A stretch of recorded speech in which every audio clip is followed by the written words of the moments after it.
আজকের এই ভিডিওটি দেখার পরেই একটা বাচ্চাও কিভাবে ইংরেজিতে ডেইলি রুটিন নিয়ে কথা বলতে পারে শিখে যাবে। ইয়েস, আমি এমনভাবে আজকে এই ভিডিওটি তৈরি করেছি একদম সহজ ইংরেজি ভাষায়, যে কেউ যদি ভিডিওটি দেখে তাহলে সুন্দর করে ডেইলি রুটিন সম্পর্কে খুব ভালো একটা ধারণা পেয়ে যাবে। আমাদের যে মেইন প্রবলেমটা সেটা হচ্ছে আমাদেরকে জানতে হবে। আর সেটা কি? আমাদের সমস্যা হচ্ছে আমরা একটা সেন্টেন্স বলার পরে নেক্সট সেন্টেন্সটা কি বলবো সেটা ভুলে যাই বা ভাবতে থাকি। আরেকটা কমন প্রবলেম হচ্ছে আমরা কোন টেন্সে কোন কথাটা বলবো সেটা নিয়ে একটু কনফিউজড হয়ে যাই। আর সেই কারণে অনেক কিছু জানার সত্ত্বেও আমরা ইংরেজিতে কথা বলতে পারি না। সো আজকের ভিডিওতে সেই ডিটেলসই দেখানো হবে যে একটার পর একটা সেন্টেন্স কিভাবে সাজিয়ে লিখতে হয়, কোনটার পর কি ইউজ করতে হয়। আপনি যদি ভিডিওটি দেখেন তাহলে আই গ্যারান্টি ইউ আপনি ডেইলি রুটিনটা ইংরেজিতে বলতে পারবেন। সো আপনি যদি আমার চ্যানেলে নতুন হয়ে থাকেন অবশ্যই চ্যানেলটি সাবস্ক্রাইব করে দেবেন আর আপনার মূল্যবান মতামত জানাতে একদমই ভুলবেন না। Let's continue. I wake up at 6 a.m. every day. আমি প্রতিদিন সকাল 6টায় ঘুম থেকে উঠি। ওয়াক আপ মানে হচ্ছে ঘুম থেকে ওঠা। আর যখন আপনি একটা নির্দিষ্ট টাইমের কথা বলবেন তখন সেই টাইমের আগে আমরা অ্যাট ব্যবহার করি। তাহলে এখানে নির্দিষ্ট একটা টাইম হচ্ছে 6 a.m. এই জন্য আমরা অ্যাট ইউজ করেছি। আবার যদি ধরুন আমরা বলে থাকি এইভাবে যে প্রায় আমি 6টার সময় ঘুম থেকে উঠি প্রতিদিন, তাহলে এখানে অ্যাড ব্যবহার না করে এই প্রায় বলাতে এখানে বলতে হবে around 6 a.m. প্রায় 6টার সময় উঠি। First I turn off the alarm. প্রথমে আমি অ্যালার্ম বন্ধ করি। এখানে লক্ষ্য করুন টার্ন অফ মানে হচ্ছে কোনো কিছু বন্ধ করা। যেমন আমি লাইট বন্ধ করি, আমি ফ্যান বন্ধ করি। সেম আমি সকালে ওঠার পরে যেটা আমি করি, আমার যে অ্যালার্মটা চালু থাকে সেই অ্যালার্মটা আমি বন্ধ করি। I turn off the alarm. Then I make my bed neatly. এরপর আমি আমার বিছানা সুন্দর করে গুছিয়ে নিই। এই সুন্দর করে গুছিয়ে নেওয়া হচ্ছে neatly. neatly মানে হচ্ছে সুন্দর করে। I go to washroom to brush my teeth. আমি দাঁত মাজার জন্য ওয়াশরুমে যাই। কোথাও যদি আমরা যেতে যাই তাহলে বলতে হয় I go to. তাই এখানে আমি যেহেতু ওয়াশরুমে যাচ্ছি তাহলে এই জন্য বলছি I go to the washroom. আমি ওয়াশরুমে যাচ্ছি to brush my teeth. আমার দাঁত মাজতে। I also wash my face and hands. আমি আমার মুখ ও হাতও ধুই। যেহেতু দুইটা জিনিস আমরা অ্যাড করেছি my face and hands, এই জন্য আমরা যখন দুইটা জিনিস অ্যাড করি তাহলে and দিয়ে অ্যাড করতে হয়। After that, এরপরে I drink a glass of water. আমি এক গ্লাস জল পান করি। আফটার দ্যাট মানে হচ্ছে এরপরে। আই ড্রিঙ্ক আমি পান করি এ গ্লাস অফ ওয়াটার, এক গ্লাস পানি। I do some light exercises. আমি কিছু হালকা ব্যায়াম করি। লাইট এক্সারসাইজ মানে হচ্ছে হালকা ব্যায়াম। নেক্সট পরবর্তীতে আই টেক এ শাওয়ার।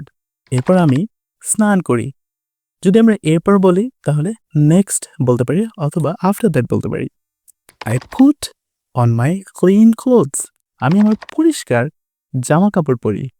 কোনো কিছু আমি পরবো বা কেউ পরে, এটির ইংরেজি হচ্ছে পুট অন। নর্মালি আমরা বলে থাকি ওয়ার, বাট আমরা বলবো put on. I put on my clean clothes. আমি আমার পরিষ্কার জামা কাপড় পরি। I comb my hair. আমি আমার চুল আঁচড়াই। অনেকে আমরা চুল আঁচড়ানোর ইংরেজি জানি না, আজকে জেনে নিলেন আই কম্ব মাই হেয়ার। আমি আমার চুল আঁচড়াই। Then I sit down to have my breakfast. Then এরপর I sit আমি বসি, ডাউন যেহেতু কোনো কিছুর নিচে আমরা বসি এই জন্য ডাউন ইউজ করা হয়েছে। I sit down আমি বসি to have my breakfast, আমার নাস্তা করার জন্য। সো সকালে নাস্তা করার জন্য আমি নিচে বসি।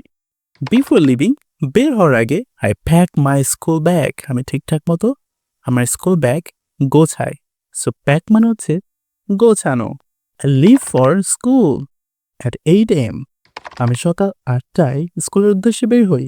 তাহলে কোনো কিছুর উদ্দেশ্যে যখন আমরা বের হব তখন আমরা ব্যবহার করব ভার্বটি leave for। একটা ফ্রেজাল একটা leave for, কোনো কিছুর জন্য বের হওয়া। At school I attend all my classes. স্কুলে আমি আমার সব। অনেকেই কনফিউজ থাকেন যে ইন হবে নাকি অ্যাট হবে। অবশ্যই স্কুলের আপনি আগে অ্যাট ইউজ করবেন। Return home at 3 a.m. আমি বিকাল 3টায় বাড়ি ফিরি। যেহেতু আমি বাসায় ফিরছি সে কারণে আমি রিটার্ন ইউজ করব। রিটার্ন, ফিরে আসছি। হোম, বাসায়। আই রিটার্ন হোম, বাসায় ফিরে আসছি। কখন? একটা নির্দিষ্ট টাইমে। অ্যাট 3 PM, বিকাল 3টায়। I change my clothes, wash my hands and feed and rest for a while. আমি জামা কাপড় পরিবর্তন করি। I change my clothes, wash my hands, হাত পা ধুই, and feed মানে হাত পা ধোয়া, and rest for a while কিছুক্ষণের জন্য বিশ্রাম নেই। Then I eat some snacks, তারপর আমি কিছু জল খাবার খাই। Then এখানে বলা হচ্ছে তারপর, I eat আমি খাই some snacks কিছু জল খাবার। Later পরবর্তীতে I go out to play for an hour আমি 1 ঘন্টার জন্য খেলতে বের হই। I come back home at 6 PM আমি বাসায় আবার ফেরত আসি কয়টায়? একদম এক্সাক্ট 6 PM এ, সন্ধ্যা 6টায় আবার বাসায় ফিরে আসি। তাহলে আমি যখন ফিরে আসবো আমি রিটার্ন ইউজ করতে পারতাম। আপনি আরেকটা জিনিস জেনে গেলেন, কাম ব্যাক মানে হচ্ছে ফিরে আসা। I start doing my homework and studying আমি আমার বাড়ির কাজ ও পড়াশোনা করি। এই যে আমি আমার বাড়ির কাজ এবং পড়াশোনা শুরু করি, I start doing। কোনো কিছু আমরা যদি শুরু করি তাহলে আপনার বলবো I start কি করতে শুরু করি? Doing my homework আমার হোমওয়ার্ক করতে শুরু করি, and studying পড়াশোনা। I study for 2 hours আমি 2 ঘন্টার জন্য পড়াশোনা করি। সো আপনি 3 ঘন্টা যদি পড়াশোনা করতে চান তাহলে আপনি বলতে পারেন I study for 3 hours। আর যদি 5 ঘন্টার কথা বলতে চান একই জিনিস I study for 5 hours। I review my day's lessons আমি দিনের পড়াশোনাগুলো পুনরায় দেখি। এখন কোনো কিছু যদি আপনি রিভিউ করতে চান মানে পুনরায় দেখতে চান তাহলে আপনি এই শব্দটি ব্যবহার করবেন, রিভিউ। রিভিউ মানে হচ্ছে পুনরায় দেখা। যেমন আমরা ক্রিকেটের রিভিউ দেখি, ফুটবলের রিভিউ দেখি। So I review my days lessons আমি দিনের পড়াশোনাগুলো পুনরায় দেখি। I also help my mother in the kitchen sometimes আমি মাঝে মাঝে রান্নাঘরে আমার মাকে সাহায্য করি। I spend time with my family আমি আমার পরিবারের সাথে সময় কাটাই। সো কোনো কিছু যদি আপনি সময় কাটাতে চান, বিনোদনের জন্য টাইম স্পেন্ড করতে চান, তাহলে আপনি স্পেন্ড ভার্বটা ইউজ করবেন। আই স্পেন্ড টাইম আমি সময় কাটাই। এখন যার সাথে আপনি সময় কাটান তাকে আপনি ইউজ করবেন উইথ দিয়ে। এখন বলতেছে এখানে আমার ফ্যামিলির সাথে আমি সময় কাটাই, সেই কারণে উইথ মাই ফ্যামিলি। আপনি যদি বলেন আপনার ফ্রেন্ডদের সঙ্গে সময় কাটান, বলতে পারেন I spend time with my friends. Finally I have my dinner at 9 PM অবশেষে আমি রাত 9টায় আমার রাতের খাবার খাই। সো ফাইনালি মানে হচ্ছে অবশেষে। I watch television for a little while আমি অল্প সময়ের জন্য টেলিভিশন দেখি। সো আপনি যখন বলবেন যে অল্প সময়ের জন্য তাহলে বলতে পারেন for a little while। এই for a little while মানে হচ্ছে অল্প সময়ের জন্য। Then তারপর I prepare my bag for the next day আমি পরের দিনের জন্য আমার ব্যাগ প্রস্তুত করি। সো যেহেতু আপনি সকালে উঠবেন এজন্য আপনি ব্যাগটা আগে থেকেই প্রস্তুত করে রাখবেন। আই প্রিপেয়ার আমি প্রস্তুত করি মাই ব্যাগ আমার ব্যাগটি ফর দ্য নেক্সট ডে পরবর্তী দিনের জন্য। I say good night to everyone আমি সবাইকে শুভরাত্রি জানাই। সো যেহেতু আপনি সবাইকে গুড নাইট বলেন এই জন্য এখানে বলা হচ্ছে আই সে আমি বলি গুড নাইট টু এভরিওয়ান সবাইকে।